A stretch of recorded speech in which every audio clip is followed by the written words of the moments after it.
most of the suggestions put forth by psychologists and criminologists and other social scientists are unhelpful at best and actively detrimental at worst. But there are useful bits of research and interesting findings from various studies where you can glean some helpful information. Much of it reflects common sense, but one that I've pointed out in various essays and in my first book is this distinction between childhood poverty and childhood instability.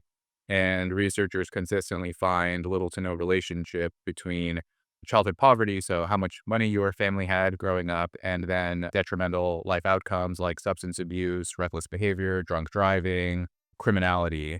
Very little relationship between childhood poverty and those outcomes, but researchers find a consistent link between childhood instability and those outcomes later in life. And instability is measured by how frequently you relocated growing up as a child, how many different romantic partners your primary caregiver had growing up. So this would be if you were raised by a single mom, if your mother had many different boyfriends and partners throughout your childhood, that seems to have some effect on your life outcomes and just how much day-to-day disorder and uncertainty there is in your life.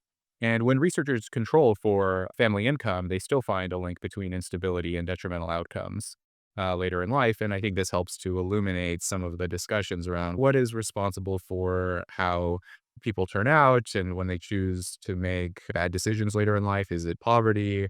Is it something else? Instability has some correlation with poverty, but they're two separate things. Right. And it really is the instability piece more so than the poverty piece. But poverty, people feel like they can do something about poverty. Instability, it feels you can't really get your hands around it. It's harder to solve something like that with policy.